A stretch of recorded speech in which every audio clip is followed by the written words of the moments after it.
रामराम मंडळींनो या ठिकाणी तुम्ही पाठीमागे एक झाड बघताय. जे झाड एका अज्ञात प्रवृत्तीने मागच्या 15 दिवसापूर्वी तोडलं आणि ते तोडल्यानंतर प्रत्येक पर्यावरणप्रेमी मित्रांच्या वृक्षप्रेमी मित्रांच्या भावना ज्या आहेत त्या दुखवल्या होत्या आणि त्या भावना दुखावल्यानंतर आमच्याही कुठेतरी भावना दुखावल्या होत्या आणि आम्ही बऱ्याच दिवसापासून प्रयत्न करत होतो की ते झाड लावावं. परंतु गेल्या आठवड्यामध्ये आम्ही वैयक्तिक कामासाठी बाहेर गेलो होतो. तर आज योगायोग असा आमचे मित्र सतीश भाले सर यांचा आज वाढदिवस आहे. सतीश भाले सरांचा वाढदिवस आहे. सतीश भाले सरांनी बोलून दाखवलं की आज माझ्या वाढदिवसानिमित्त आपण झाडे लावूया. तर बघा मित्रांनो, वाढदिवस हा केक कापून आणि भेसळयुक्त पदार्थ खाऊन करण्यापेक्षा निसर्गाचा जो समतोल राखून जर त्या 500 रुपयाच्या केकमध्ये जर हे 5 झाडे असतील आणि हे 5 झाडं जर 5 वर्ष आपण जगवली तर पुढच्या 50 वर्ष हे झाड आपल्याला जगवेल एवढी ताकद निसर्गामध्ये आणि झाडामध्ये आहे मित्रांनो. तर ह्या झाडामुळे यांच्या वाढदिवसामुळे यांचं 1 वर्ष आयुष्य कमी झालं, परंतु ह्या झाडामुळे त्यांचं आयुष्य आणखी 10 वर्ष नक्कीच वाढणार आहे. तर मित्रांनो, आपला वाढदिवस असेल, आपले सुखदुःखाचे कार्यक्रम असतील तर त्या आपल्या आठवणी असतात.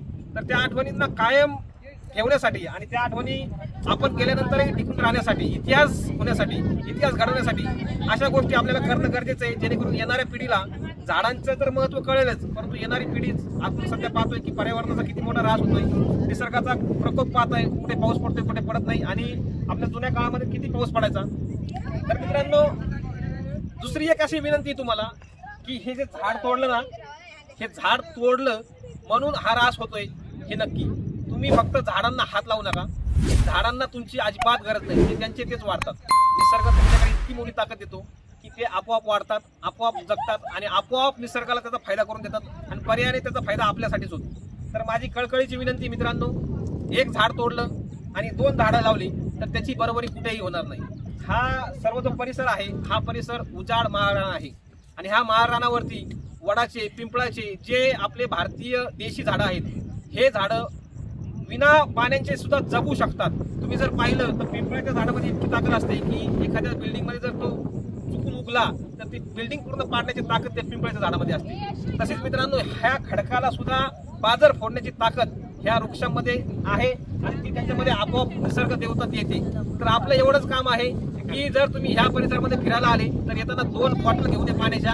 पाणी इथं उपलब्ध आहे, ते पाणी तुम्ही ह्या झाडांना टाका. सध्या तरी ह्या 2 महिन्यात पाण्याची गरज पडणार नाही, परंतु येणाऱ्या काळामध्ये उन्हाळ्यामध्ये पाण्याची गरज याला पडणार आहे. तर ती काळजी आपण घेणं गरजेचं आहे, एवढं लक्षात ठेवा. आता निसर्गप्रेमी निसर्ग वाचवतील हे तर आहेच, परंतु त्याची प्रत्येकाची जबाबदारी आहे निसर्ग वाचवण्याची.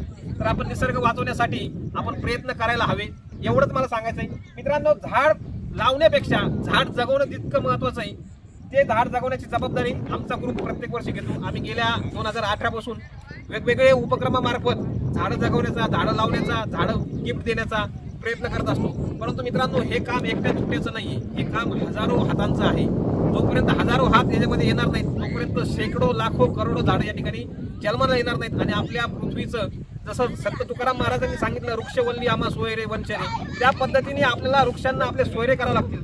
जातीभेद हा मानवात न करता, जातीभेद न करता आपण वृक्षाला सोयरे जर बनवलं तर नक्कीच हा आपला भाऊ आहे, ही आपली बहीण आहे, हे आपले प्रियजन आहेत, असं जर आपण याचा विचार करून जर हे काम केलं तर नक्कीच ह्या पृथ्वी तलावावरती जे आपलं जुनं वैभव होतं भारताचं, आपण म्हणतो की आपल्या भारतामध्ये सोन्याच्या धूर निघत होता, तर तो धूर निघाला म्हणजे आपल्याला वेळ लागणार नाही. तर मित्रांनो, हाच उपक्रम आपण हाती घेणार आहोत. दर रविवारी आम्ही वेगवेगळ्या ठिकाणी हा उपक्रम घेतोय, तुम्हीही घ्या, एवढीच एक विनंती करतो. व्हिडिओ खूप मोठा होतोय त्यामुळे मी थांबतो, परंतु एक कळकळीची विनंती मित्रांनो, ह्या झाडांना आपल्या पोटच्या लेकराप्रमाणे फक्त 5 वर्ष सांभाळा, फक्त 5 वर्ष. पुढे हे झाड तुम्हाला आयुष्यभर नव्हे तर नव्हे तुमच्या पुढच्या पिढ्यांना देखील सांभाळेल, एवढीच एक कळकळीची अपेक्षा आहे. 5 वर्ष सांभाळा. धन्यवाद. जय हिंद, जय महाराष्ट्र.